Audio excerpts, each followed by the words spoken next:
World War II has the unfortunate distinction of being the war in which the most people died. Um, Numbers aren't easy to pin down because of the nature of mass brutality in a total war. But the best, many argue low estimates, sit right around 56.5 million lives lost worldwide. And of those, nearly half were Soviet. Some say the number of total worldwide deaths is closer to 80 million, so somewhere in between 56 and 80 million people died. The dates of this war are also a little bit fuzzy. The traditional dates are listed here: 1939, when Germany invades Poland, and 1945, when Japan surrenders. Germany's invasion of Poland pretty clearly brought Europe into the war, and so this conventional dating begins from European involvement. But there were many precursor wars, and there were many nations who were at war before 1939 and who remained at war into some throughout for the whole of World War II. And so some historians argue that these earlier dates are more indicative of a true global war era, that in fact many different regional wars were breaking out all over the world, and it makes most sense to see World War II as beginning much earlier, but really coalescing around 1939 or even 1941. A couple of examples of that are the Spanish Civil War, which erupted in 1936, but in which Mussolini and Hitler both got involved. Also, Japan invades China in 1937, and for many that marks the beginning. Japan would remain in the war until 1945. For us here, though, I've listed the conventional dates: 1939 to 1945. U.S. involvement began in December of 1941 after Japan attacked Pearl Harbor and Germany declared war upon America. And then we move to the reason for fighting. Now, most directly, the U.S. was attacked and then threatened, and that actually kind of dragged the United States into the war. But the reason given, the real, casus belli, what brought us to the battle is defeating fascism, the call to defeat fascism. The genocidal mania of Hitler's National Socialism was a true human evil. And because of the nature of this enemy, some will argue, historians, political scientists alike, that this was America's only noble war for a genuine and true reason. Now, the image that you see here is a classic representation. It's Marines raising the flag on Iwo Jima. It's become an iconic image of World War II. It was taken by Joe Rosenthal. It won the Pulitzer. It is, in fact, not the first, but the second flag raised on Mount Suribachi on Iwo Jima. The first flag raised you see here in the upper left, and it was determined that that flag was a bit too small to be seen, to be visually accessible from the top of this volcanic mountain, and so they went and got a bigger flag. And that is the bottom left image. This is the second flag raised, and the image itself has become sort of representatively iconic. It formed the model for the Marine Corps Memorial, which now appears at Arlington, and you see in the middle, it also carried a great deal of imagistic power into a number of propaganda campaigns. The one on the right is for the 7th War Loan, when war bonds were being sold to America, now all together. And it's this image has shown up in several other places as well. Defeating fascism was really the cause, but we come back to the question of how did we get there? In a lot of ways, World War II is a continuation of World War I, and the Treaty of Versailles was pretty harsh on Germany. So conditions there were economically very bad. The infrastructure was damaged. A lot of lives were lost. They lost a good chunk of their territory, which you see on the bottom, and the population was pretty thoroughly demoralized by the Treaty of Versailles, the World War I loss. In America, the isolationist tendencies that had kept America out of World War I until 1917 were only strengthened in the aftermath of that First World War, with a recognition of the horrific experiences of what came to be known as the Great War. As many veterans came home with shell shock, as the carnage became visually available through newsreels and print media. So, hearkening back once more to Washington, America really wanted nothing of foreign entanglements, was just not interested. After a minor recession, the 20s were roaring in America, right? This was the jazz age, the electricity boom, which brought lights into households, and along with electric lighting, also a great many modern appliances that the post-war industrial factories could now offer to those who could afford them or to those who could access credit for them, and many accessed credit. In 1920, the 18th Amendment, which was actually of 1919, got enforcement through the Volstead Act, and so prohibition began in earnest, as did bootlegging and speakeasies. Prohibition itself would be voided by the 21st Amendment later in 1933. Also in 1920, the 19th Amendment gave women the right to vote, though it's notable that Jeanette Rankin from Montana was already a congressperson, a representative in Congress since 1917. She actually served 2 terms, one at the very beginning of America's entry into World War I, 1917. She voted on that. She voted against going to war, in fact. And again, at the beginning of America's entry into World War II, she shows back up for another term, also voted against that. But before women had the federal right to vote, we had a woman in Congress. So as long as you weren't in the class and the race groups that we discussed last time, the 20s were pretty good in America. Economically, there was growth and optimism, at least as much optimism as actual growth. Remember the credit. People were using it. The promise of industrialization had been brought back to the home front. After being mobilized for martial purposes in World War I, industrialism came back and offered this burgeoning economy all manner of convenience. 17% of Americans had a car in 1925. 20% of American homes had a radio. And then, for reasons that make a great deal of sense to economists, upon reflection, October 24th, 1929 saw the beginning of a free fall in the stock market. That was a Thursday. The following Tuesday, October 29th, 1929, is the date most often given for the very beginning of what's now known as the Great Depression. And what we see here is that weekend between Thursday and Tuesday when the stock market really crashed and a lot of people lost an enormous amount of wealth. Now, at this point, Herbert Hoover was the president. He was incidentally the first president to be born west of the Mississippi. He was born in Iowa.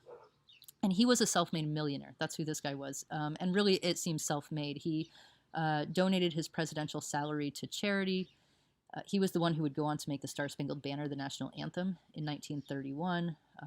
In October of 1929, though, Hoover failed to recognize the magnitude of the financial crisis he was witnessing, or the cataclysmic influence it would go on to have on national and global finances for over a decade. In less than a week, the crash cost more than the entirety of American involvement in World War I. So, and, how did he not see this, right, is a question. Well, he wasn't the only one, to be fair, and part of the reason he didn't see it, he was a rugged individualist in the American model. The frontier spirit was strong in him, and he believed Americans should pull themselves up as he saw himself to have done in his life. So what federal relief was offered under Hoover was offered to banks and corporations on a trickle-down model. It did not trickle down. Numbers weren't in any official way tracked at this point, so what we have are the best estimates of contemporary writers, which are reasonable best estimates, and they're pretty, if anything, low. 25% of the workforce ended up unemployed, and that number skyrocketed up to 50% for Black Americans, whose jobs were often taken and given to white folks. Wages for those who still had their jobs fell precipitously, so even if you still had a job, you were making much less money. And there was no social safety net, no unemployment insurance, nothing like that.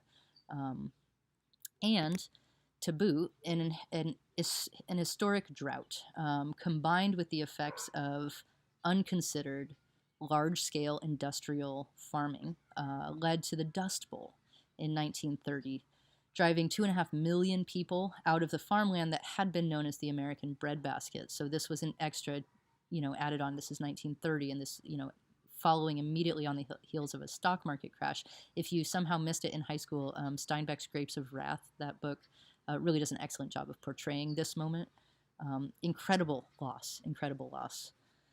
And so this was the time of hobos, right? Both the Dust Bowl and the Depression contributed to a culture of hobos, which is pretty rich in terms of especially like folk music and literature, poetry, but also of Hoovervilles, which were these sort of shanty towns where displaced and unemployed and poverty-stricken families would build houses, temporary housing out of whatever they had. Corrugated steel was a great find, but also cardboard was often used. Whatever you could get to cobble together a home for you and your family. These sprouted up everywhere across the country. They were known as Hoovervilles, and you can see in this one it looks pretty destitute, but there's also American flags flying everywhere. So there was this kind of, nationalism running through.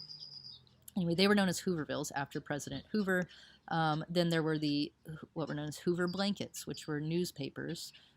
There were the Hoover wagons, which were, automobiles being pulled by what were farm animals because the people who owned them no longer had a farm, no longer could afford gas for their automobile, so they hitched them up like wagons. They were known as Hoover wagons. And finally, Hoover flags. They called the empty pockets Hoover flags. America really lambasted Herbert Hoover. Maybe not altogether fairly.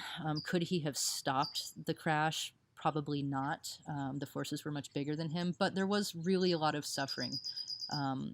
And his response didn't seem to be commensurate to the task at hand. He did continue on in politics, worked for the administrations of both Truman and Eisenhower. Before his own presidency, he had been in high positions in the administrations of both Harding and Coolidge, so he spent a fair amount of time in the White House, notably not in the White House of FDR, whom we'll turn to in a second.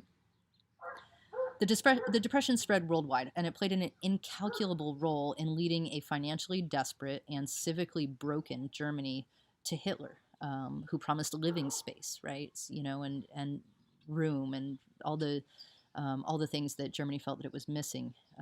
Also a sense of civic identity, rooted in, as we now know, and as they knew at the time, genocidal racist policies. But he came to power in 1933. Now, America, remember, was already at this point isolationist, had a history of this, and now it was broke. So both isolationist and also just flat broke. Industrialization, this massive wave of industrialization, which changed the lives of many people and not altogether for the better, to say the least. The Great War, and now the Great Depression. The late 20s, early 30s saw what Arthur Schlesinger referred to as the crisis of the old order. Democratic capitalism was genuinely in question as a system, and was pretty clearly failing really a lot of people. And so in the 1932 presidential election, we have entering the scene Franklin Delano Roosevelt. This was not, he was not a working man candidate for a nation economically imperiled. He was not that. Hoover was, he was a self-made millionaire. He was orphaned young. He lived in poverty. He put himself through college. I'm pretty sure he was in the inaugural class at Stanford. He lived with like the construction workers at the time. He worked his way spectacularly out of in early poverty. He was the American dream in a lot of ways. Hoover was, from rags to riches, right? FDR was not that. He was born rich. He was privileged. He was old money. He went to all the most prestigious schools. He had all the best jobs. He was the undersecretary to the Navy under President Wilson, a job that, as you remember, Theodore Roosevelt, who was Franklin Delano Roosevelt's fifth cousin, had also held. And FDR really greatly admired Theodore Roosevelt, and so did intentionally follow in some of his footsteps, though we will see they differed in significant ways. FDR entered the 1932 campaign with a pledge. I pledge myself, he said, to a new deal for the American people, and people were sure as heck ready for a new deal. By 1932, the effects of the crash were thoroughgoing. The 1932 presidential election was timed such that it pretty much corresponded with rock bottom in terms of the country's economy. Banks had started failing and closing in 1929, and by 1932, over 5,000 banks had closed, shut their doors, locked them, took the money with them. There was no money. The money was gone, and so individuals, families, people's savings gone, and so banks, much like the one on the left, just closed their doors. The cash was gone. More people were leaving the United States than were entering it for the first time in the nation's tracked history. The poverty rate was anywhere between 60 and 80%. And so breadlines, which you see on the right, were common. They were all over the place. So this was really rock bottom for America financially. And so A New Deal sounded great, and FDR trounced Hoover in a landslide. So 1928 is the electoral map when Hoover got elected, and you can see Hoover is in red there. He did a great job. 1932, 4 years later, you can see that Hoover is still in the red, and it's quite the switcheroo. And FDR, becoming president in 1933, remained president until 1945, which is 4 terms. That's 4 terms. And presidential term limits weren't introduced until 1947, so he will be the last one you see with more than 2 terms, but he did 4. And this 12-year term as president really makes FDR the president of both the Great Depression and World War II. Though he was not president at the beginning of the Great Depression or the end of World War II, he really remains the iconic presidential leader figure for the duration of this era. And the New Deal on which FDR campaigned was signed into law during his first 100 days in office, so he was quick on this. He was active. Over the next few years and in a couple of different waves, this New Deal reshaped American expectations of what government is for, of how government interacts with one's life, right? These policies involved the Fed in people's lives to a previously unimagined degree. So there were programs that we still enjoy today, things like Social Security and unemployment insurance. He introduced the FDIC, which insured bank accounts, right? So you can keep your money in a checking account, and if it's FDIC insured, ostensibly, you get to keep that money even if the stock market crashes. Introduced the SEC, or the Security and Exchange Commission, which monitors and regulates trading on Wall Street, but also all of the works projects, right? That you see some propaganda posters for here. The CCC, the TVA, the WPA really put Americans to work. And one of the things that Americans did through the WPA was make these posters. So artists were paid. There's WPA projects all over the place. Locally, we have a number of them in Humboldt. Murals, carvings, relief sculptures, and posters. And FDR was pretty masterful in conscripting the ideal of rugged American individualism into the cause of collective social efforts to recuperation. And that's really key here. So I'm going to repeat that. One of the things that FDR did really well was he took this notion, this ideal, this aspirational model of the rugged individualist and absorbed it into the cause of collective social efforts towards shared betterment, right? So now the individual, to be a rugged individual, would participate in these larger programs, which critics would call socialist. Now, from his first inaugural, we see him do this from the point of his first inaugural speech. He gives 4. Nobody else gets to do that, but here's his first inaugural speech on March 4th, 1933. The way to recovery, he says, is the old and permanently important manifestation of the American spirit of the pioneer. That can-do attitude, invigorated by adversity, self-sustaining and self-determined, it was always at least half myth. We've seen this. But it was also altogether enmeshed in the American character and what people understood themselves to be as part of this national body. And anything that smacked of socialism was a non-starter. So framing, social support, social safety net programs, massive federal involvement in social security projects as part of this individualism and this rugged dedication to a kind of frontiersmanship and pioneer ethic was pretty brilliant. But FDR made it clear what political system he stood for and what political system we all stood for, in that he used the first person plural. We do not distrust the future of essential democracy, he tells us in this speech. We don't distrust that. We believe in the future of essential democracy. Now, what essential means, that's a question that his critics would have a lot of fun with, but the crisis of the old order would be averted. It would, through the industriousness and the grit of the American individual. Disaster had clearly already struck. Children were malnourished across the country, but he assured America that there was nothing to fear but fear itself. And that's become a quite famous phrase, which I'm sure you've all heard, that material conditions could be met, and American optimism would once more chart a course forward through adversity, onward to that sort of preordained horizon of progress, which, granted, was ever receding, but which was this providential nation's destiny to come exceptionally close to, right? Chin up is the idea, facing adversity, just like that metonymic pioneer. We must move, he says, as a trained and loyal army willing to sacrifice for the good of a common discipline.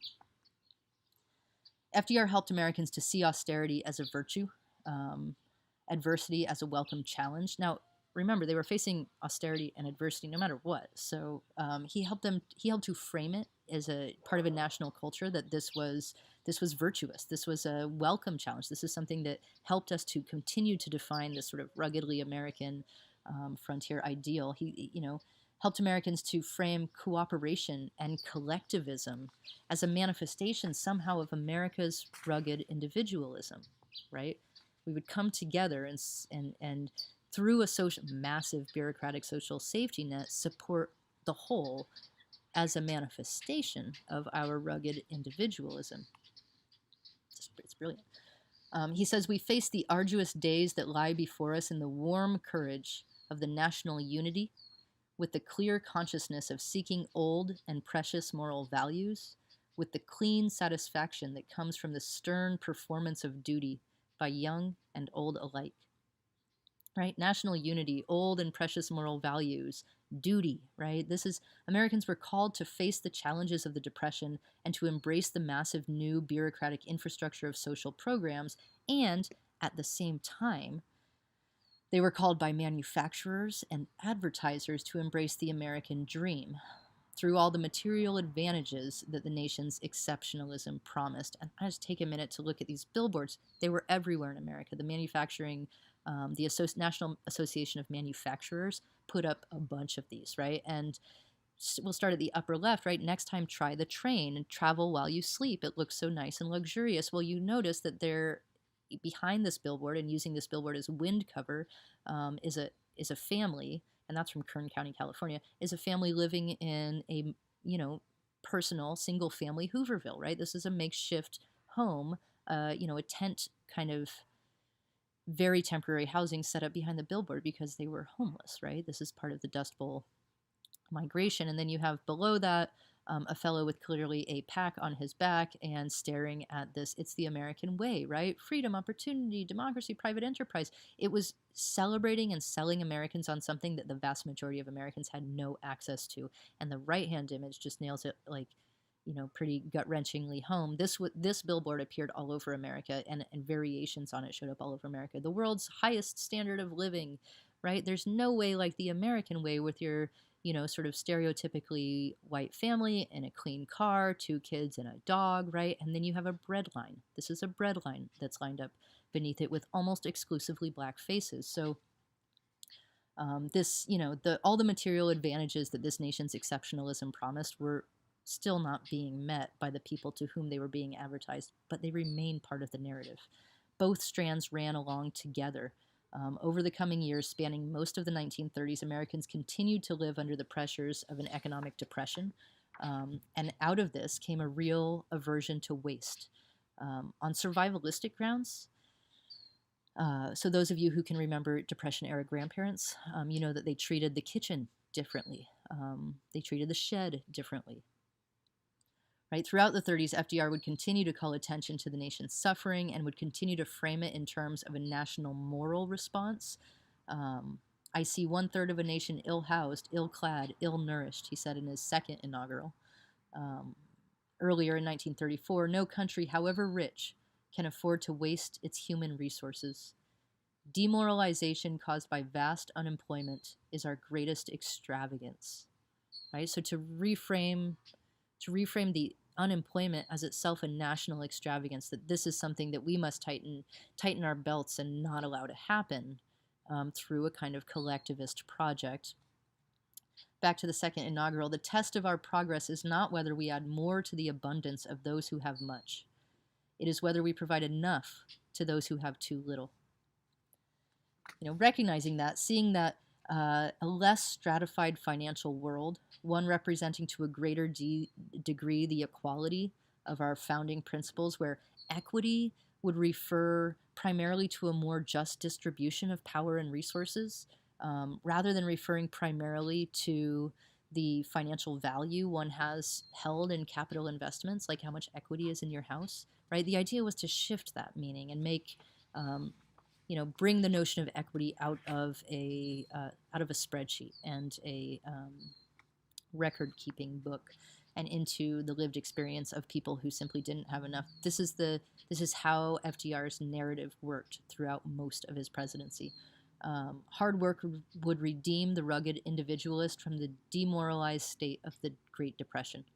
And success in that recuperative endeavor was visible to FDR already by that second inaugural. The greatest change, he says, the greatest change we have witnessed has been the change in the moral climate of America. Now, this was optimism. This was idealism, that America's powerful would realign their priorities to support those in need, to limit their own profits, and promote more equitable distribution was the constant call. Some did. Most didn't. But the vast majority of Americans learned to expect less during the Depression. They learned to work hard, to avoid wastes at all costs. And this sort of rugged, diligent pragmatism at or very near the center of the American character saw its roots in that frontier pioneer character that had been established and lived into generations before. In 1938, FDR tells a crowd, "The cavalry captain who protected the log cabins of the Northwest is now supplanted by legislators." Right? By legislators who help to enact the New Deal policies to protect the American workers who themselves embody that spirit of the frontier. What once was the cavalry captain protecting America's,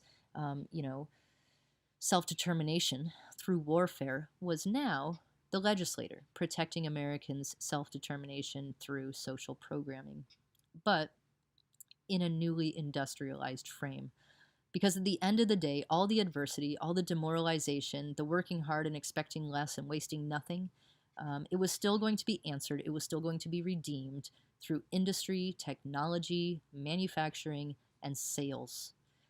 In the 1930s, the number of U.S. households with a refrigerator went from 8% to 50%. This did help to waste less food, right? It changed Americans in that respect. I'm not sure that we waste less food now that we have refrigerators than they wasted in 1920, for instance. But anyway, convenience products, cheap, shelf-stable foods flourished, right? And though we might continue to love them today, they're not entirely healthful. What FDR called the effort, courage, sacrifice, and devotion that he called on Americans to manifest would be expended and manifested in a free market liberal democracy. That system was, by and large, almost exclusively accepted as the natural environment for the growth and health of the sacred principles of liberty and justice and equal rights. And we think back to those our early considerations of myth and the function of myth. And this is what myth does. It transforms history into nature, right? So now, in order to foster liberty and justice and equal rights, to foster these values, naturally you must have a free market liberal democracy. And the free market part of it really comes to shape American principles more so than the liberal democracy part of it in a lot of ways. The system, the industrializing free market liberal democracy, that system would be mobilized in turn to support those sacred principles, right? Of liberty and justice and equal rights, of democracy writ large, still maintaining the neutrality that was formalized in 1935's United States Neutrality Act, still avoiding foreign entanglements, still staying out of the war. FDR exhorted Americans in December of 1940, "We must be the great arsenal of democracy," he said. "We must be the great arsenal of democracy. Through our industrial might, we had to provide the necessary supplies and equipment to those fighting on the right side of the European war. That was our calling. That was our job."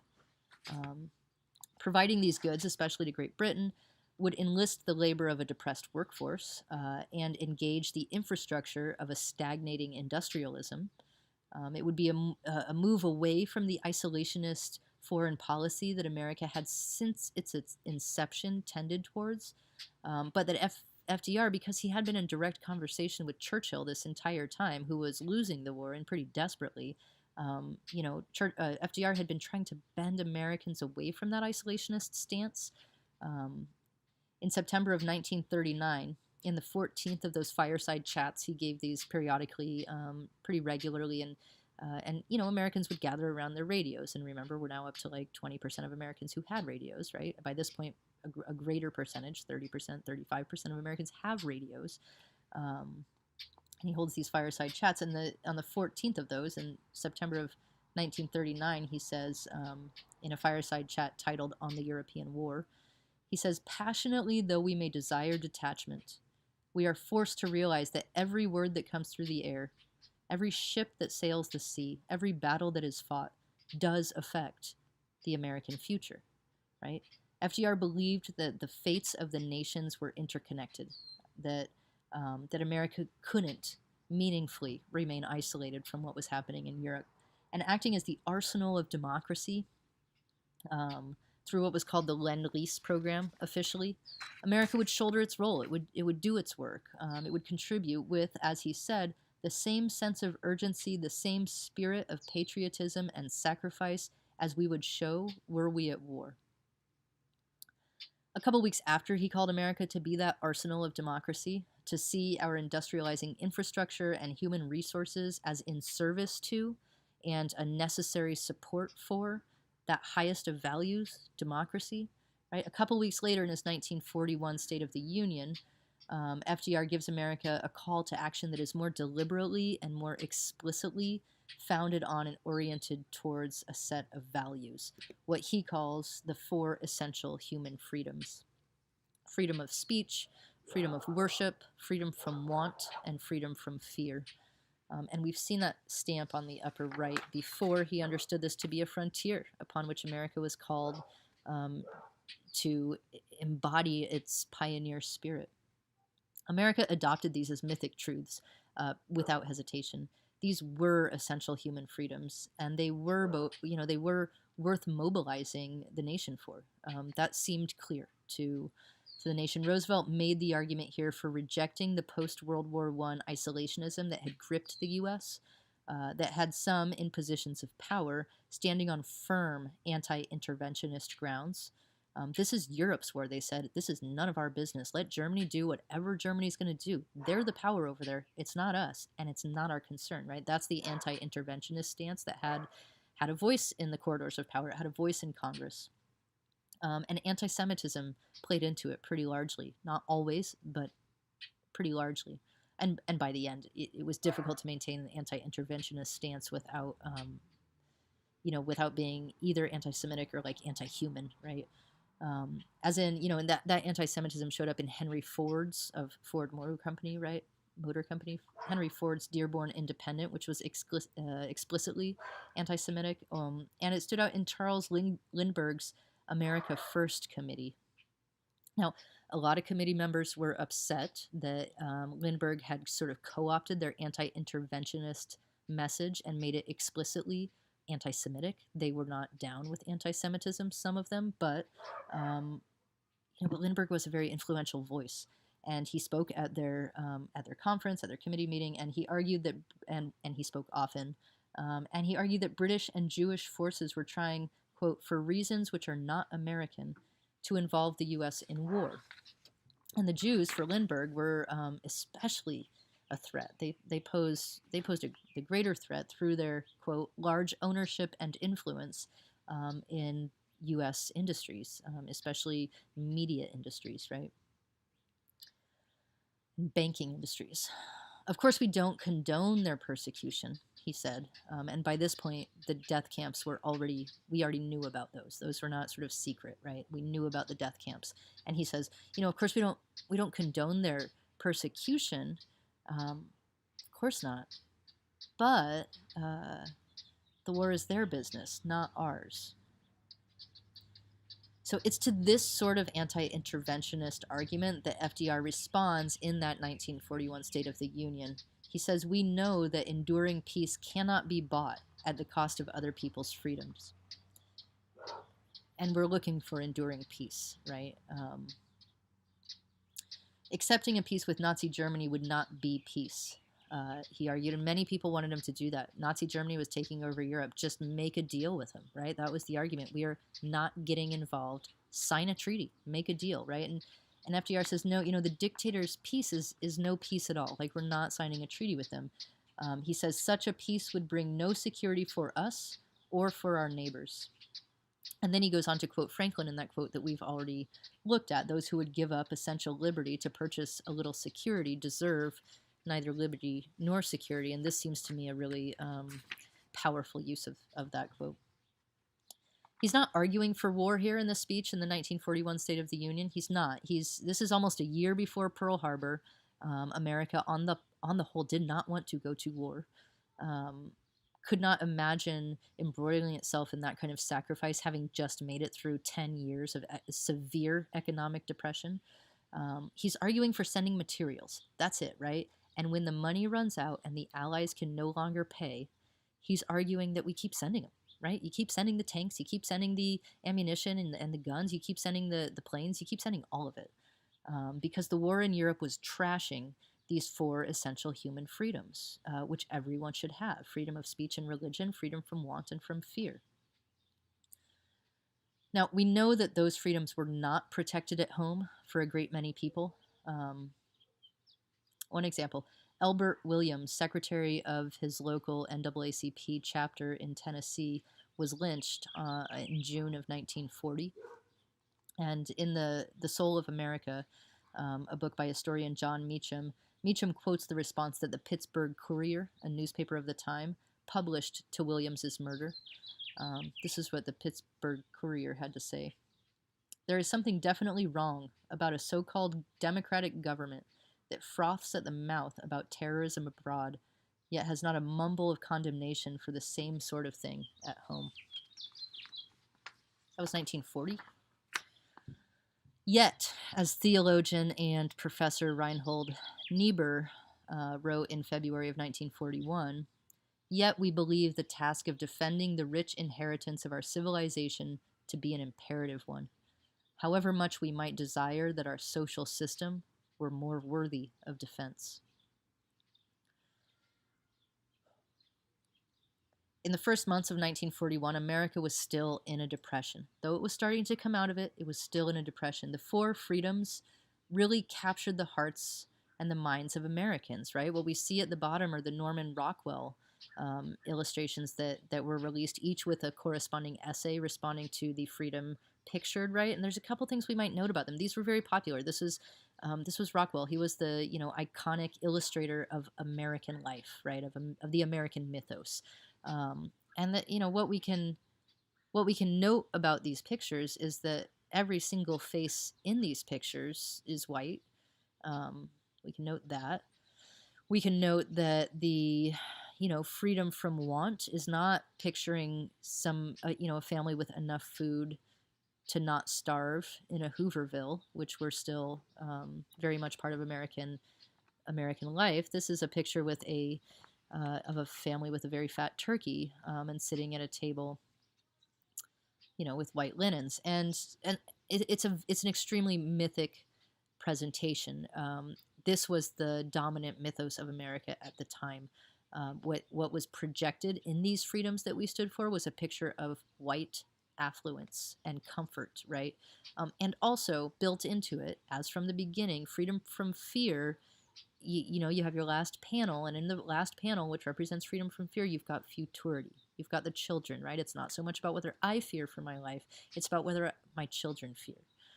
So that's a consistent theme that I'll point to. But these 4 freedoms really did capture American hearts and minds at the time. For some, they meant staying out of the war and protecting American freedoms and American abundance at home, right? For some, they resonated only as a dream deferred, and as Langston Hughes puts it, therefore a dream denied, right? For some, they meant mobilizing for war, defeating fascism wherever it existed, ending the genocidal scourge that was taking over Europe. We know what happened. We went to war. The U.S. was sort of forced into it, kind of dragged into it.